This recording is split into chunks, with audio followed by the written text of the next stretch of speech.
Olá, queridos, estamos de volta, mas dessa vez para falar da nossa nova vida em Cristo, que é um tema recorrente na carta aos Colossenses. O tema da nossa vida, da nova vida em Cristo, vai de Colossenses 2:20 até 3:17, ok? E ser cristão é mudar, é tornar-se novo, e não se trata simplesmente de escolher um novo estilo de vida, embora haja um novo estilo, como veremos adiante. Tem a ver com ser uma nova pessoa. A nova pessoa não surge completamente. A conversão, passando da vida para a morte, pode ser o milagre de um momento, mas fazer um santo, apresentar-se perfeito em Cristo, é uma tarefa de uma vida inteira. O processo dinâmico de treinar santos é elaborar de fato o que já é verdade em princípio. Em posição, em nossa relação com Deus em Jesus Cristo, somos novas pessoas. Agora, nossa condição, a vida real que vivemos, deve ser harmonizada com essa nova posição nossa.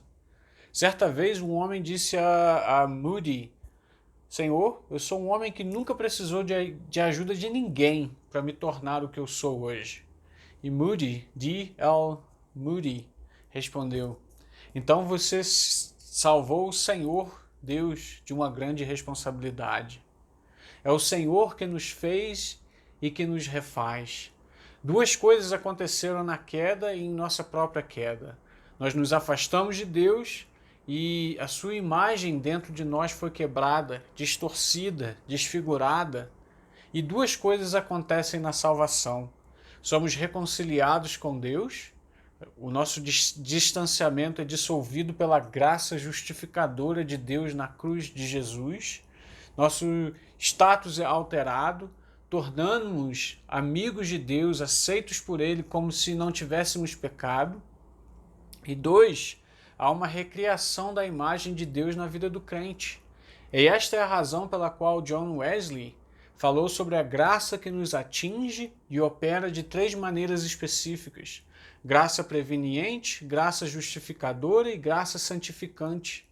A graça preveniente é a graça de Deus que vai adiante de nós, puxando-nos, cortejando-nos, amaciando nossos corações, buscando abrir as nossas mentes e corações e, eventualmente, até nos dando fé.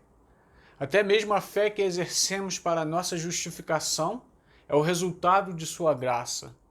A fé justificadora é a nossa resposta obediente e confiante a Cristo, sua vida, morte e ressurreição, como nosso único meio de salvação.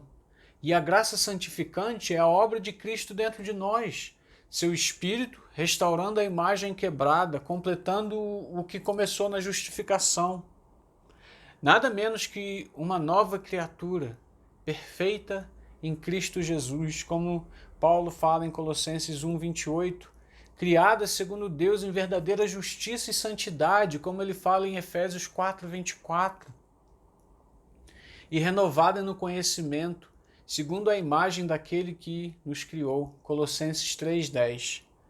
Esse é o objetivo.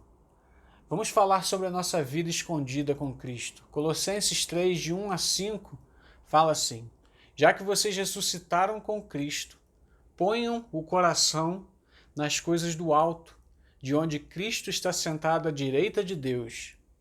Concentre-se nas coisas de cima, não nas coisas terrenas, pois você morreu e a sua vida agora está escondida com Cristo em Deus. Quando Cristo, que é a sua vida, aparecer, então você também aparecerá com ele em glória. Matai, pois, tudo o que pertence à vossa natureza terrena, a imoralidade sexual, a impureza, a luxúria, os maus desejos e a ganância, que é a idolatria. Paulo usa uma palavra marcante para descrever nossa nova vida em Cristo, porque vocês morreram e sua vida está escondida com Cristo em Deus. Versículo 3 do capítulo 3. Várias frases em Colossenses 2 e 3 se combinam para aumentar o poderoso impacto dessa imagem. Você morreu com Cristo e foi sepultado com ele no batismo, 2,12, você também foi ressuscitado com ele pela fé na obra de Deus. Deus vos deu vida juntamente com ele, 2,13. Você foi ressuscitado com Cristo, 3,1. É um fato estabelecido que estamos mortos com Cristo. Não há dúvida de que ressuscitamos com ele. Nós morremos para tudo que Cristo morreu. Somos elevados a tudo que ele conquistou. Agora, temos que viver na prática o que já aconteceu de fato. Mike Rooney, famoso ator americano, testemunhou isso em uma entrevista de televisão. Rooney tinha sido rude, grosseiro, muitas vezes tinha estado muitas vezes bêbado em muitas das aparições, muitas vezes zangado, insultando pessoas. Mas de repente o entrevistador parou e falou assim: aconteceu algo no seu passado recente, algo que te fez atingir o fundo do poço emocionalmente e financeiramente. Rooney respondeu calmamente: não quero parecer eclesiástico, mas recentemente eu entreguei minha vida ao Senhor Jesus Cristo e agora o meu passado se foi. O cristão é uma nova pessoa unida a Cristo. Os dois eventos avassaladores pelos quais Jesus passou para o poder de uma vida sem fim foram a morte e a ressurreição. Aqueles que estão unidos a Ele devem reproduzir em suas histórias espirituais e pessoais esses dois eventos. Estar em e com Cristo é ser identificado com Ele na morte e na ressurreição. Mas o que isso significa? Vamos lá, vamos conversar. O que significa estar unidos na morte com Cristo, de Cristo? A pessoa cuja vida está escondida com Cristo em Deus está morta para o pecado, porque ela está unida com a morte de Cristo, que destruiu o poder do pecado sobre nós. Não significa que nós não vamos pecar, ok? Então vamos lá. Para nós, como Paulo, deve haver uma finalidade sobre Cristo nos tornar vitoriosos sobre o pecado. Há algo de ousado, desafiador e jubiloso na maneira como Paulo falou da morte ao pecado e da velha vida pela nossa participação na morte de Cristo. Fé em Cristo significa sendo conformado com a sua morte, tendo a nossa natureza transformada para morrer com Ele, para morrer como Ele morreu. Filipenses 3,10. Paulo não passou a vida enterrando aquele morto que morreu no caminho de Damasco, nem celebrando sua memória com copiosas torrentes de lágrimas. Ele corajosamente virou as costas para ele de uma vez por todas, a fim de que a nova vida que veio habitar nele pudesse ter espaço para crescimento e glória final. O fato é que Cristo destruiu o poder do pecado. Agora, participando da morte de Cristo, nos consideramos mortos para o pecado e temos o poder de nos tornarmos o que fomos chamados para ser nele. O que é isso? O que nós fomos chamados para ser nele? Eu acredito que seja uma união da ressurreição de Cristo. Quando Paulo se refere a Cristo, que é a nossa vida, Filipenses 3,4, ele está fazendo uma afirmação surpreendente. A nova vida, na qual entramos pela conversão, nada mais é que a vida do próprio Cristo.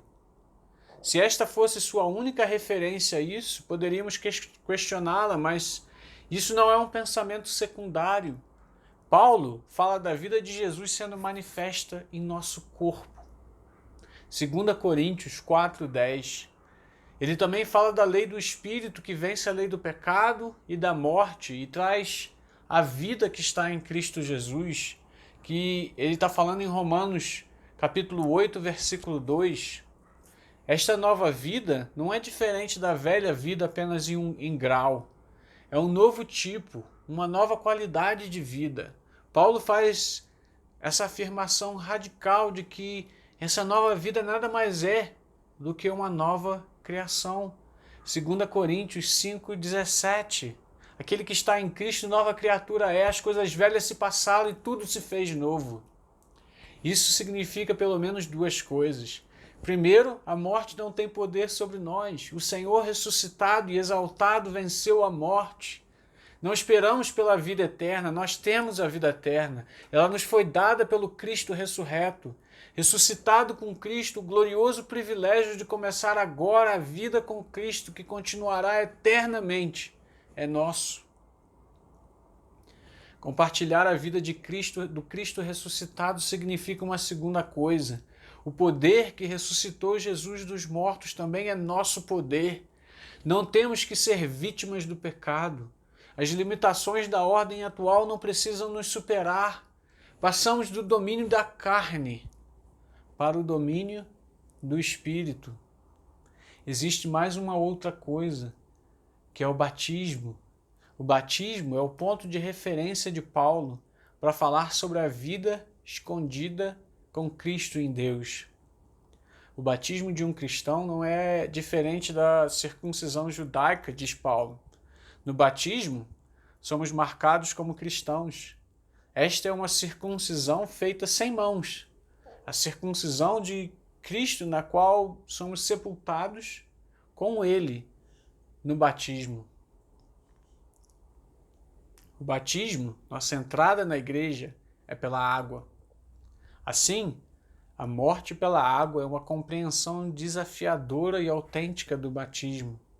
A igreja primitiva costumava construir suas pias batismais em forma de túmulos para tornar o significado do batismo ainda mais gráfico e mais real. Deus abençoe, continue conosco, vamos continuando.